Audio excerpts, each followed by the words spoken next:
Hey everybody, today I am talking about how to transition from shooting sports photos to sports video, the basics that you need. And if you've never shot either one of them, but you want to get into sports video, I can help you out there too. Let's get going.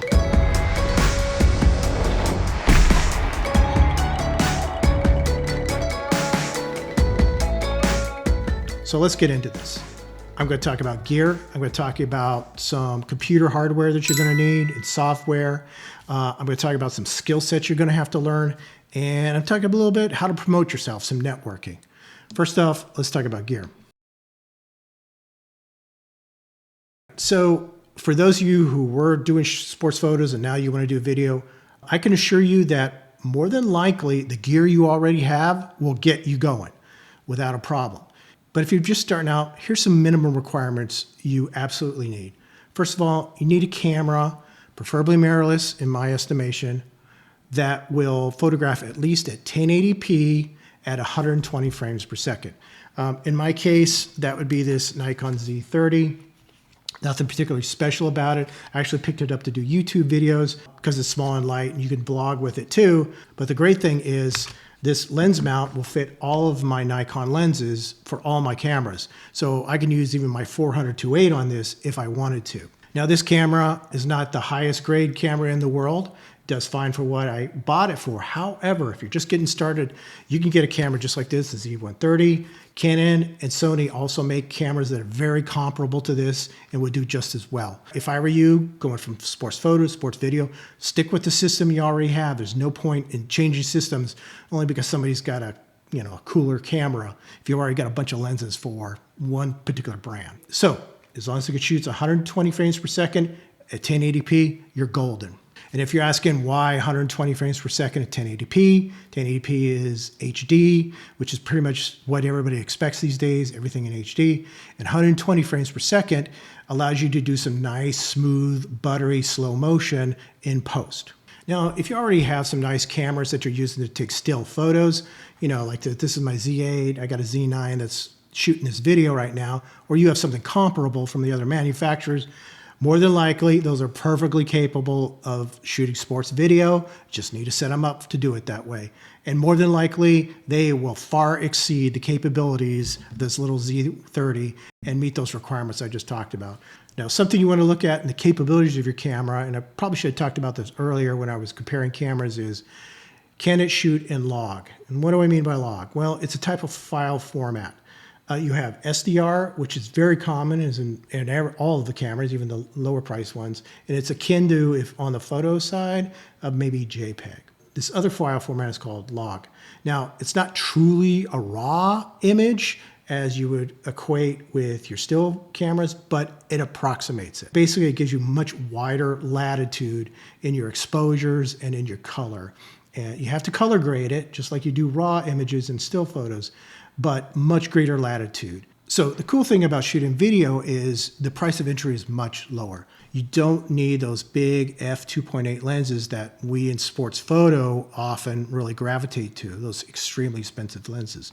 You can get away with shooting definitely indoor sports with a 24-70, f2.8, or even an f4. F2.8 lenses are not a necessity when it comes to video. And the reason being is you're able to shoot much lower shutter speeds with video than you do with sports photos. Sports photos, we're trying to stop action. That's not really an issue with video. The highest shutter speed I use in video is 1/250th of a second. It's usually lower than that, or it could be lower than that, depending on your frames per second that you're filming it.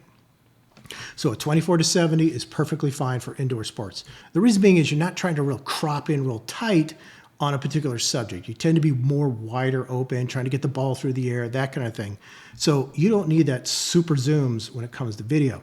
The next step up would be a 70-200 f2.8 or f4 would work perfectly fine. I know a lot of folks who shoot most of their field sports just with this. So now you've seen the basics to get started. A camera, one or two lenses like that. Oh, and one more thing, a strap. You need a strap because it's useful to go around your neck and to get some stabilization. If you've got all this, you are golden. You are ready to get started in sports video. Now, if you want to take it to the next level, here's some add-ons and accessories that you might want to consider.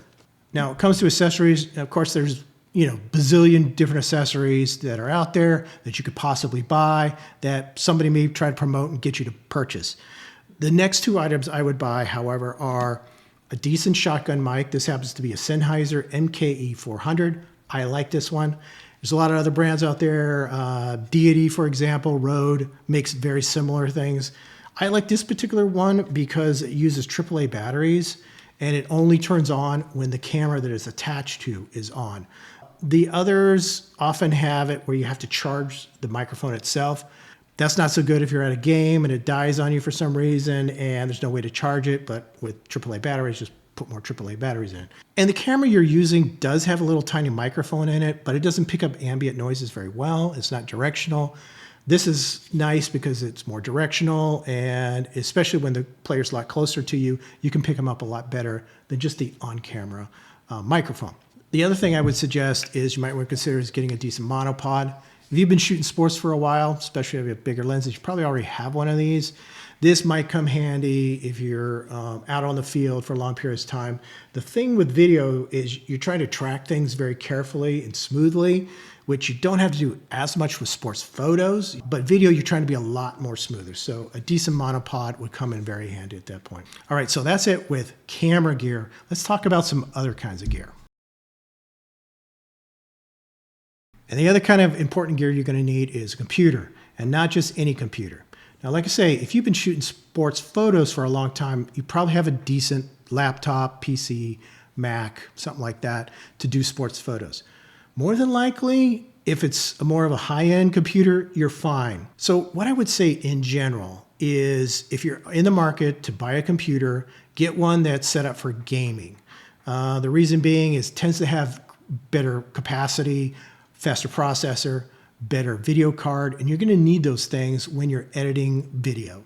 So another thing you might want to consider is getting some external hard drives or some methodology to store your video files. Video files get very large very quick, especially at some of the different formats. The higher frame rate you're using, the larger the files tend to be. So I would consider investing in these along with your laptop or computer. Now that we talked about some computer hardware, let's talk about the software you need. You need a video editor. I'm personally using DaVinci Resolve these days. A lot of other photo editors are. DaVinci Resolve has a free version that does about 90% of what the full-blown studio version does. In fact, there's stuff in the studio version that you'll never need if you're a single producer. It's for networking. Now, I'm going to tell you, there is a learning curve, but there's a learning curve with any video editing software out there, whether it's made by Adobe or DaVinci or Blackmagic or anyone else. So you're going to have to dive in and you're going to have to play with it. They all pretty much do the same things. They're just set up a little bit differently. They have some different features that are different than one another. But if you're just getting into video editing, get the free version of DaVinci Resolve. It does amazing things. You'll be very pleased with it. It is a great starting point. But you're going to have to learn it, and you're going to have to dig into it. So something that goes along with editing is you need to add music. You need to add sound effects. The source I'm using these days is Audio, and I use their Audio Pro pricing package. That allows you to post on YouTube and not get any copyright strikes. In fact, you could post on any social media and not get copyright strikes.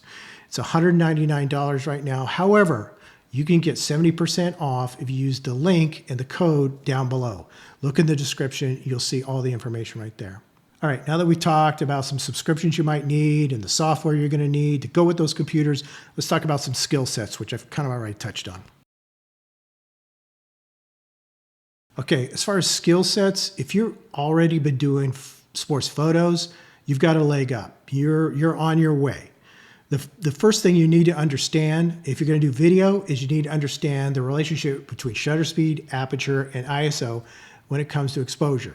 If you've already got that down, you're golden. If you don't know that already, again, YouTube is your friend. There's a lot of videos out there that talk specifically about the exposure triangle, which is what it's called. Aperture, shutter, and ISO. Understand those relationships. If you know nothing else, learn that. The next piece of advice as far as skills is to understand your gear, which is what I would say if you were doing sports photos. Obviously, the type of gear you've got, the quality, the professionalism of it is going to affect what you can do with your sports video, just like what you would do with sports photos. Other skill sets you're going to have to learn, as we've probably already touched on this, is video editing, which is similar to photo editing, but very different. And you also have to understand the games that you're photographing, what the sport is like, where to be at. So I can assure you, you've already been doing sports photos for a while. You understand the games that you're photographing, in this case, filming. Most of the locations, techniques that you use for sports photo will also translate over to sports video. Not all, but most will. All right, everybody, I hope I gave you some quick tips and some points that you can use to get started in sports video, whether you've been doing sports photos for a long time or you're just getting into sports video and you don't know anything about it. Now, I'm not going to say I'm the greatest sports videographer in the world. Really, I've only been doing it about a year or so, but there are some excellent YouTube channels out there with some really good information. I'll link those guys down below who I think are doing a better job and that I learn things from.